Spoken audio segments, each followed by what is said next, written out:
you know, y'all living in this streaming age, you know, it's hard. I find myself going on binges now in ways that have nothing to do with like TV. Like I recently found out about the Expanse novels, the sci-fi series, and actually, one of our first shows, we worked here pretty late, so I just crashed here. If you remember that, I actually sat in that room and read. I had brought a copy of the book with me, not just because I'd been like sucked into it, and I can't put them down now. And it affects me in other ways. Like when I find something that I really like, it's very difficult to moderate it if it's all super accessible. Right. And that happened to me recently, where like I heard about a show that was on HBO Max I'd never heard before, and I don't know what it was. It was there's no one that I really recognized was in it. I never heard of it before, and I was like, oh, I'll give it a try. And I watched the whole thing in about 20 hours. Oh my gosh! Like it just completely sucked. That Straight through? Oh yeah. Damn. Just couldn't look away. What show? Too enjoyable. Search Party. Okay. And it's so. It's probably not good to do that. Not healthy. Thankfully, there isn't a ton of episodes. This isn't like a Doctor Who episode where there's 30 years worth of content to go through. But you know, it's not the best thing to happen. But I do think that's cool when people find something like that they're completely unfamiliar with, and it just totally, you know, you can't stop thinking about it. Right. That's interesting, and I gotta tell y'all, I never heard of our topic of discussion for today's episode, Portishead, but I just, spoiler alert, I thoroughly enjoyed this album. Yeah. I had a great time with Portishead, and Did you... Never heard of him. Yeah. But I found myself like, and we mentioned this, how like I stopped taking notes at some point during this album. I just found myself enjoying. I was just enjoying the music. Right. I was like, oh shit, that's right. I got to talk about this. And that was a. I mean, I didn't know anything about them going in, and maybe that's why like those being so. I think maybe if I'd known the genre, and they're trip hop, right? Mm-hmm. I heard. Yeah. Okay, and you know, maybe some familiarity with what kind of category they fall into, and maybe that would have affected it, but I was just really, really impressed by it, and I had a great time listening to this album. So did you go listen to their other stuff? Did you binge Portishead? Oh no. Oh, okay. No, it's going on the backlog though. Oh, okay. Like immediately. Yeah, because it doesn't seem like they have a lot of albums out there. No, it was kind of hard to find after I had listened to it, and just to have some background to talk to. I couldn't find a lot of information on this band. Honestly. Yeah, they're pretty. It's what, 3 members?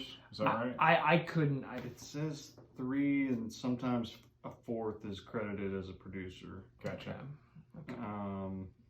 But yeah, they're kind of like a cult favorite. Oh yeah. I've heard the name many times, but like this was my first time listening to them. This is the album though I always hear talked about from them. Yeah. Dummy. Great name for an album. Right. I had heard some of the songs off of this, and I always thought it sounded really cool. Mm-hmm. And I guess I heard about them through Radiohead. I think they're big fans. Okay. Which makes sense. It does. Even though, you know, we'll get into it, but the genre of this band is really kind of hard to pin down. Yes. Like, they say trip hop, but it's much more than that. Yeah. You'd heard of them, I guess? Through 9 Inch Nails, which I can see, like, I guess with trip hop, like, I don't really know what trip hop is, but, like, to me, it just seems like real down-tempo hip-hop. Electronica, a little bit. Industrial vibes. Yeah. You know? Kind of, I don't know, just those beats seem very... Like drum machine, sometimes. Sometimes, yeah. For 94, that just blows my mind. Yeah. Like, I don't... I mean, this sounds like it could be something produced now. Mm-hmm. Yeah, it seems very timeless. Yeah, the production is crazy. Mm-hmm. And when I was on their Spotify, or on this album Spotify, there's a big playlist called like songs to test headphones with. I feel like it was appropriate that these guys were on here. Definitely. Yeah. Definitely. It's interesting you bring up Radiohead, Mysterons, the #1 track. I had a total flashback to AT-Aliens. Yeah. Honestly. Oh, yeah? Just that spacey... Yes, the turntable scratch. Ghostly. The kind of the... Sort of just this very atmospheric, sometimes like a dreamy sound that kicks in. I don't know if it was on this song, but I saw that on like 5 tracks they used a theremin. Oh yeah, definitely. Which, I mean, it sounded like it on this, like that real like, yeah, you know, very sci-fi. Yeah, very. I love that sound so much, and I was gonna say it was just like a synth, but you're right, it's theremin. Yep, but I noticed so that it's stupid to play. That I always think of Beach Boys when I hear that. Yeah, that's. Yeah. I mean, Brian Wilson was very into the theremin, wasn't he? Oh, yeah. I guess so. Yeah. Good vibrations. Good vibrations, okay. Yeah, exactly.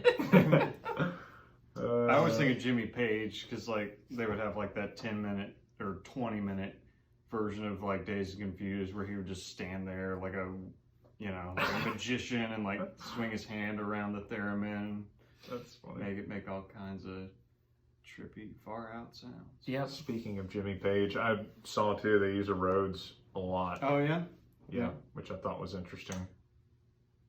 I would have to go back and find it specifically, but I totally buy that. Mm-hmm. Like there's a lot of like 5 tracks I think are credited to using a Rhodes. And I was like, really? Sweet. Okay.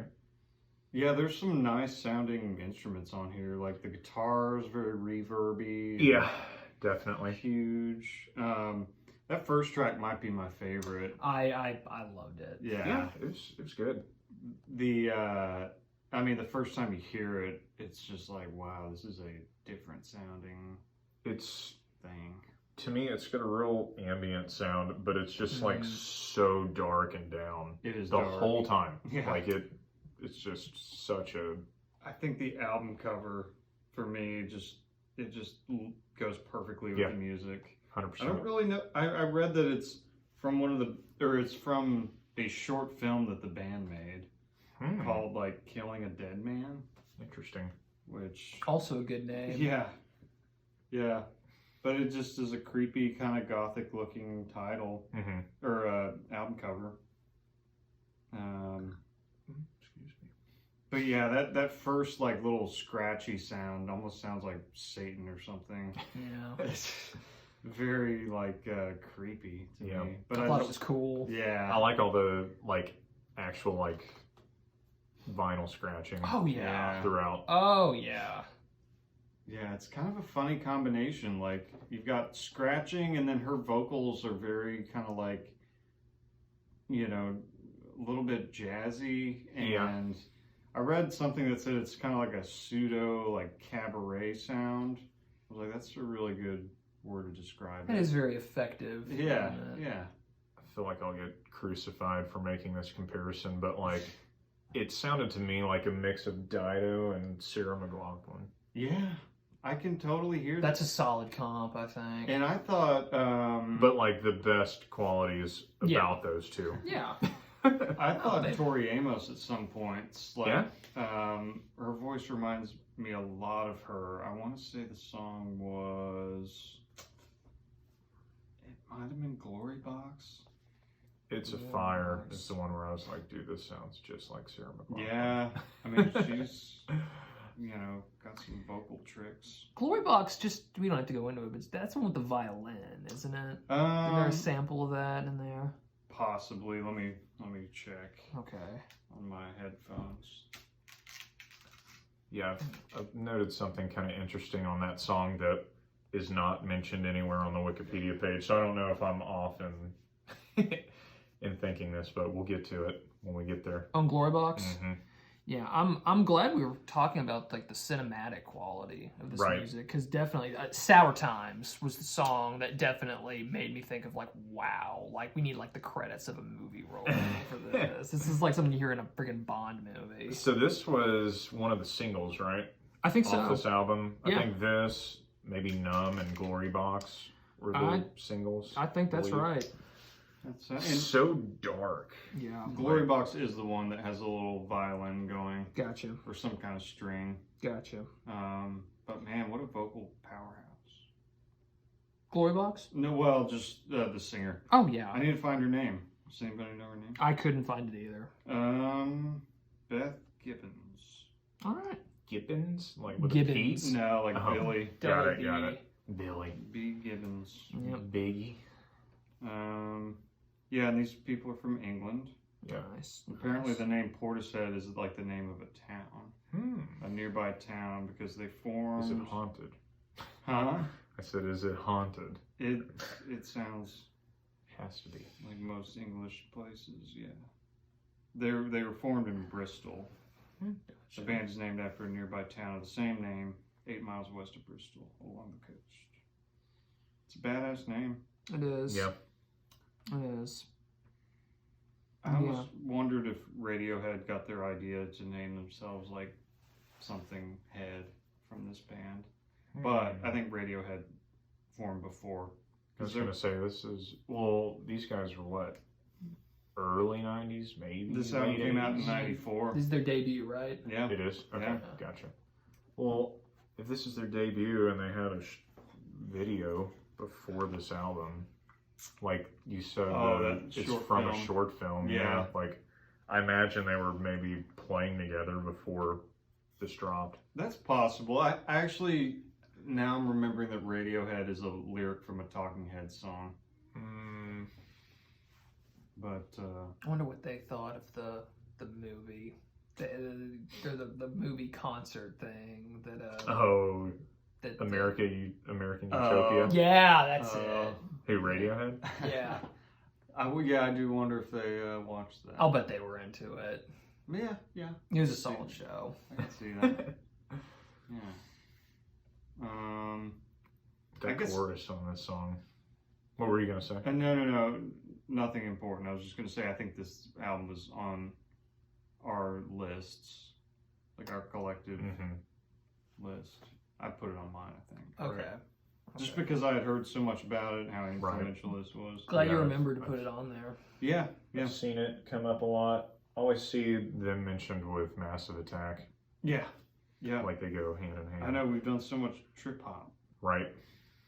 We're the trip hop podcast of.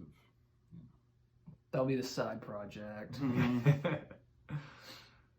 I like the note choices too and everything. It's just like I said, it feels so dark.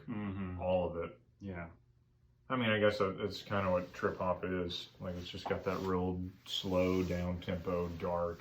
Yeah. It did it bring y'all down listening to this album? Really? I fell asleep. Oh, shoot. I mean, that's no knock on the album. Oh, no. I started listening to it at midnight last night, and I was asleep in like 10 minutes. And I woke up this morning, and I finished it, but...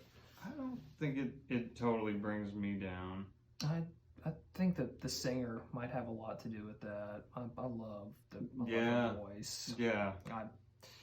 I had some, I don't know, I felt a little like it could be sweet. I was reminded a lot of Sade's voice, and I love the way that she sounds. So I was kind of hooked on it. But you're right. It's a melancholy sound. I was going to say, it was a downer for me. Yeah. Personally. Yeah. I could see that. Fair enough. Very dark and... For sure. It just seems like it kind of strips all energy. Yes. And it's like, I can't imagine listening to this when I was tired, because it's got a very hypnotic quality. Exactly. Kind of relaxing. Yeah. Yeah. Oh, yeah. It could be sweet. Could be played in a freaking elevator. Track number 4. That light Did drum. we skip Strangers? I mean, we're just kind of jumping around, Oh, so we gotcha, can go gotcha, back gotcha. to. I mean, I didn't have as much on that one as the first two.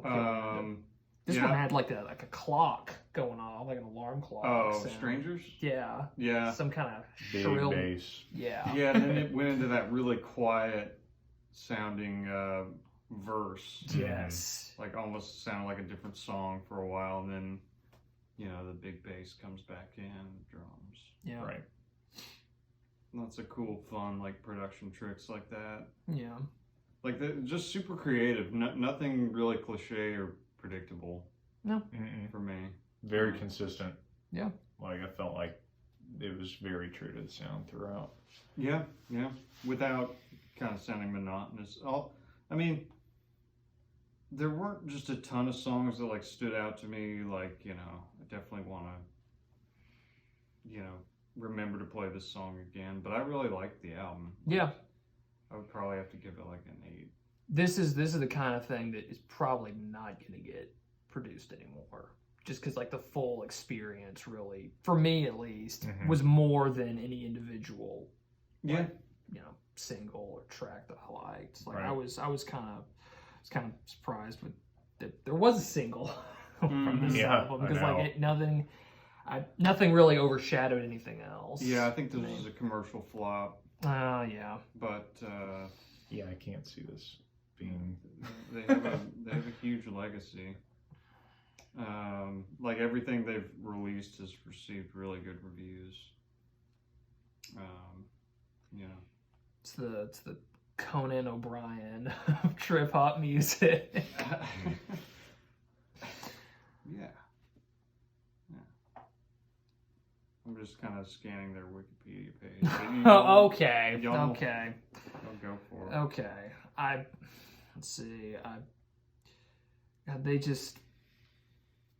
they have some fuzz bass they're playing with. Like there was something just vibrating like crazy in Wandering Star at the start of that one. Yeah, And crackly kind yeah, of thing. yeah. That's where I passed out last night. Was listening to that song. Well, it was like my notes just from Strangers. It could be sweet and Wandering Star. It's like chill, very chill, Respect. extremely chill. And then like I stopped typing because I fell asleep. Respect for getting through. It could be sweet when you were that tired. I know that's it impressive. just pushed me right over. Yeah, that Wandering Star though had they had a couple like So calm. Yes, and just So calm. full stops in that song where you thought it was over. It just, that's a kind of a recurring theme with this group. Where you Yeah. think the track's over, it just keeps going. I love that bass intro on Wandering Star. Yes. It's really dark Yeah. and oh man, kind of threatening. Yep. Yep. I think It's a Fire is the first track with the Rhodes, if I remember correctly. Yeah. Yeah, I thought it was an organ at first. I but really you're right. like the keys in that. Yeah. Same. And I felt like this was the first song that kind of felt a little more upbeat too. Yes. Yes. It's like, there's This kind is of been a change in pace. Grandness to Yes. this song, Yep. especially compared to the, Right. the first half of the I album. definitely hear organ on It's a Fire. Mm-hmm. Okay. Wasn't sure. if This it was the one that I made the Sarah McLachlan Yes. parallel to, like vocally. I was like, man, just kind of laid over some hip hop beats. Yep. It's very surprising, like, not to just harp on it, but like the singer and the way she sings is just very surprising for like this genre of thing. It sounds, she kind of works sounds well. like more of a Tori Amos or even like Sarah McLachlan, even though I'm sure she would hate that comparison. But like she, or like a Nora Jonesy type it's like her thrown in with this like experimental weird thing, and it works really well. Right. Yeah. Creates a totally like unexpected thing. But yeah, I know what you mean. This one's a little more upbeat, Mm-hmm. like a major key. Yeah, sounding exactly. Thing. Right. One of the more standout tracks, probably for that reason. Yeah. But then, you know, I'm flipping by a song like Numb, and yeah, it sounds like it could be a Nas record or something. Yeah. The beat, yeah. Yeah. Yeah. Oh, yeah. The I think that was another one of the singles, too. yeah, I was kind of surprised by that. honestly, I really didn't love Numb. Me neither. Personally. Yeah. It didn't do much for me. Yeah.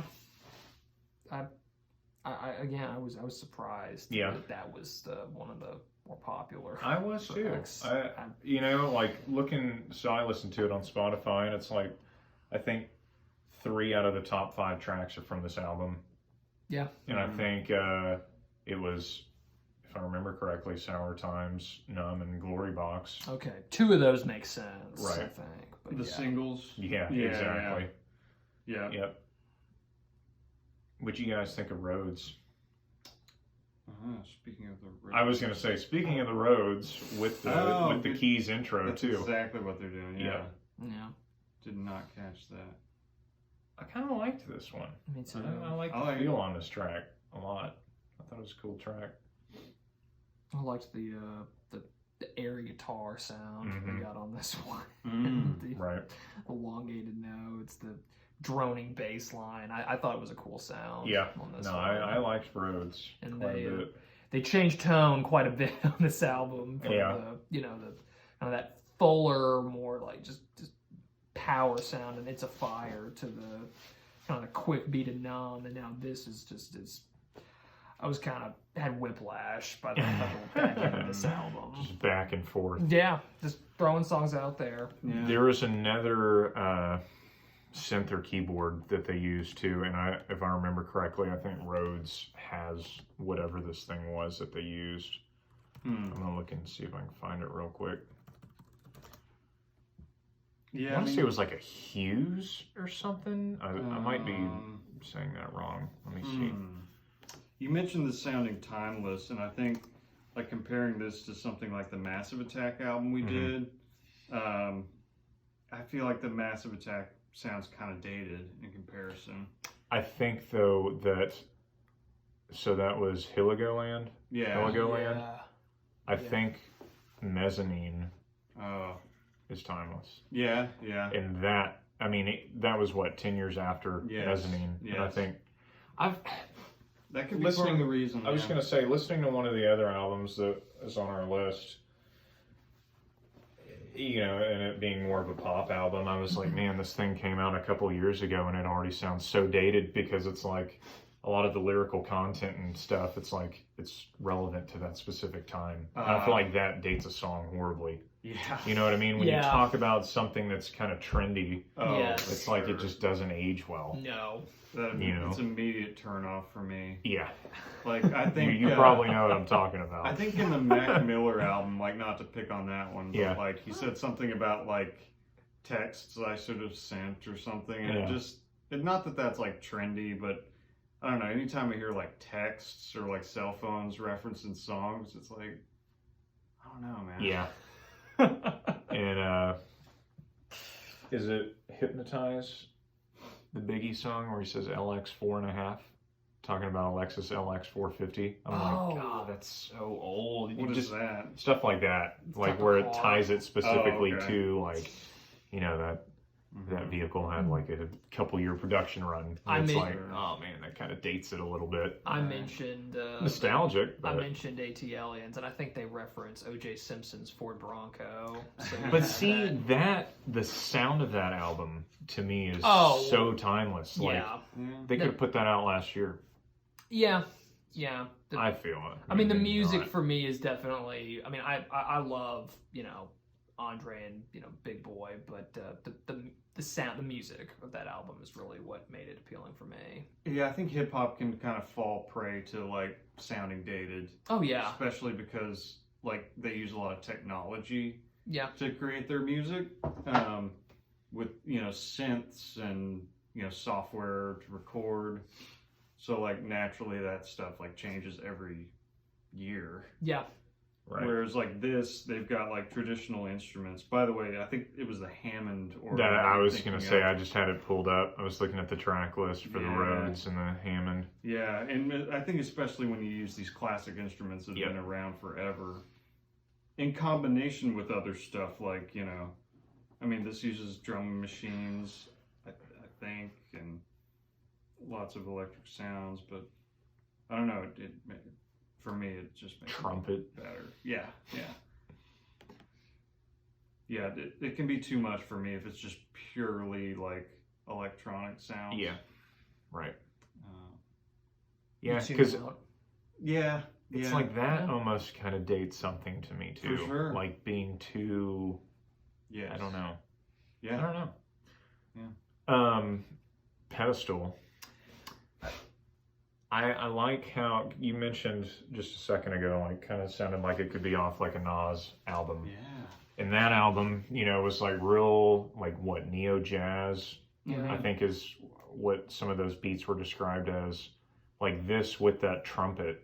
Yeah. I Was that kinda a got- trumpet? I thought it was like a saxophone on Pedestal. I did not double No, check. you might be right. Is this track 9? Yeah. It's a horn. It's a trumpet. Okay. Oh, with one of the little cap things on it that kind of gives it that grainy Oh sound. yeah. Yeah, It the, suppresses like, the blare a little bit. But I really like that. And with the scratching, like this Yeah. one had some standout Yeah. DJ work. Oh yeah. So odd. This British band has like the total like hip hop kind of jazz. It's thing crazy. going on. Quite the mishmash. Yeah. that It's Portishead is Yeah. rolling out there. It's cool. Yeah. Like so, just such a crazy combo of things. Yeah. Yeah. And it just works. Hats off to them for kind of I know. doing it. And what a way to come out. Like this Right. is the debut. Yeah. It's nuts. It is. It's nuts. Biscuit. I didn't like this song the first time I heard it. Yeah. Going back to the album, I appreciated it more. Just that drippy slog of a beat. I was gonna say this is the one that just made me think, golly, this whole album is just so dark and down. This Like, would make me fall asleep if I was Yeah. tired of this song, for sure. big time downer. I mean, even it's certainly not one of my more favorite songs off this album, but I definitely appreciate like the fact that this song feels so much longer than it actually is. It's like you're just Biscuit. refusing to speed up the whole time. They mentioned something about like being influenced by soundtracks. Yeah, I could kind of see that. absolutely, Like, yeah, it's just such like a tone, like of I don't know, man. Have y'all ever seen a 2001: A Space Odyssey? I've not seen the whole thing. The last 20 minutes are like dead silent, except for the music, and this guy is like flying through like the fifth dimension. Yeah. This is the kind of thing that would play in a sequence like Yeah. that, because he's got no recognition of like where he is or what's Yeah. happening, and like this is the kind of music that would play for something like that. That's cool. Yeah, it just give it, like you're in almost like a deprivation chamber listening to this song. Yeah. Makes it sound torturous. It kind of is. It kind of is, and not all. It's a good way to tee you up for Glory Box. Oh yeah, yeah. I thought that was kind of interesting that their biggest song is their closer from this album. Yeah. I guess that is their most played song. Mhm. I'm surprised it's not track 1. Yeah. But I guess this was a single. Maybe this got some radio play. Yeah, that's what I was thinking. Like, maybe so. Had the little guitar solo in there. Yeah, this one does kind of have a bit of a chorus. Yeah, or something. exactly. Yep. And yeah, getting strong like, you know, Tori Amos or like Fiona Apple vibes with like just kind of that kind of soulful. Mm-hmm. I don't know. I like it. I thought it was a good send off. Me too. Yeah. Like this great opener, great closer. For sure. Mhm. Started and ended well. The thing that I heard on this that I didn't see anywhere on the Wikipedia, Nine Inch Nails has a song called "The Day the World Went Away," and like there are these guitar bends that are like the exact, I mean, like identical tone, and I'm pretty sure the same notes. And it's like so much so that I thought it was sampled. Wow. But I didn't see anything anywhere about it being sampled. So they sampled Nine Inch Nails for this for Glory Box? I don't think they did, but it sounds just like They it. sampled Isaac Hayes for Glory Box. Yes, they sure did. Mm-hmm. Chef. They sure did. Sure. Oh, rest in heaven. Yeah. Days. Yeah, no, it was any song in particular? The Day the World Went Away. That's okay, yeah. I'll play it for you We'll after have to this. check that out. I'm Yeah. looking forward to getting to them on our I can't wait. list. I see you're wearing a Nine Inch Nails shirt. I am. Sure Got a little is. Pretty Hate Machine on, Mm-hmm. which is pretty different from the rest of the stuff. The Nine Inch Nails first album Mhm. versus the rest. Yeah. Mm-hmm. Oh yeah. So, what'd y'all think overall, Stefan? I mean, this one's weird because I'm not really sure I'd recommend this to many, if any, people, honestly. But I thoroughly enjoyed this album. I had a blast listening, even though it's so freaking downbeat. And it's just such a downright depressing in parts. I gotta say like a 7 out of 10. Yep. What do you think? I was going to give it a 7 out of 10 too. Yeah. Honestly, I didn't like it as much as I thought I was going to. Mm. I kind of feel that, like, the opener set such a high bar for me. It got me ready to go, and then it just... And I mean, maybe because it was late, maybe because it was early, because I hit it when I woke up and I hit it when I went to sleep. So I don't know, but it was very consistent, but it was consistently down. And it just kind of sucked the life from me. I mean, I enjoyed it. It just, I don't know. I don't know. Graham? I like dark things, but I like angry dark things. Gotcha. Not like Gotcha. melancholy dark. Defeated Yeah, kind of sound. yeah, exactly. Yeah, fair enough. Like a little more aggression, personally. Yeah, I'm reading some of the, like, what people have said about this album. Somebody says it's lounge music for arty schizos.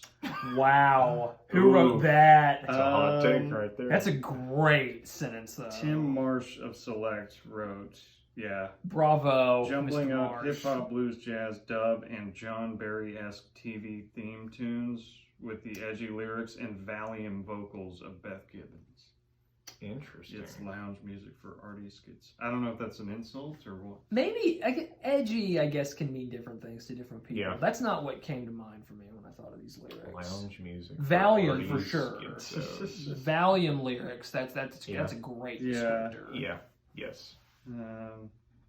Yeah, I mean, I think I initially said an 8, and I think maybe just kind of the album kind of dragged a little bit for me, even though I'm just like, the whole thing sounds really good.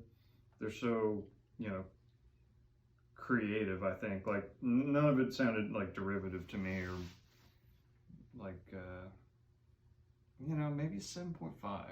Okay. Yeah. Yeah. 7.5 or 8. So a C+. 7.75. Yeah, exactly. Yeah. 7 3/4. Yeah. Huh?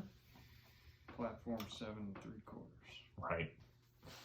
I think I would recommend it though to Already skits. people that like industrial and hip hop. Yeah. I think would enjoy this. Huh? If they haven't already heard it. I'm sure they have. It's so different. I really wish, if you're listening to this, I think you should give it a chance. I just can't. I don't know. Like someone asking me to describe the sound of Dummy. I mean, I'd have to say. I mean, it's sad. It's a downer a little bit, and people. I don't know. I don't know. That's a tough selling point for a lot of people. I know. I'm like, when would I put this album on? Like, what's, like, would I re-listen to it? Okay, if I would, when? Like, what would be the situation? Yeah, that's fair. And like I said, I love dark stuff, but I like aggressive dark stuff. Like a Halloween party. When you want to clear out the house. Or maybe when it's time to go home. Yeah. Post, Either going to put them to sleep or run them off. Post-clubbing Halloween. When all the trick-or-treaters have gone to bed. It just seems like a 3 a.m. and I'm up and I can't sleep and I'm in a really bad place album. Yeah. I It mean, kind of maybe. does. You know, like it's so raw, like Yeah. especially just vocally. I feel like it's very real, Yeah. Mhm. genuine. She cites Bono as a vocal influence. Mm. Just kind of reading random. I think I like her voice more than Bono's, honestly. I mean, you know, they both have their moments. I do. Otis Redding, Songs of Innocence. Nina Simone. The album no one wanted but everyone got. Right. I don't know if I could tell you is a that song the off one that it. came on everybody's iPod? Yeah, they had some deal with Apple or iTunes Yeah. or something. Everybody got it and no one could get rid of it. That's awesome. It is actually. Yep. Well, Any other thoughts on Dummy or Portishead? No, Just anything no. else to say? I wouldn't not recommend it. And on that note, we are 3 different ones. Thank you so much. Like, subscribe, share the video. We'll see you next time.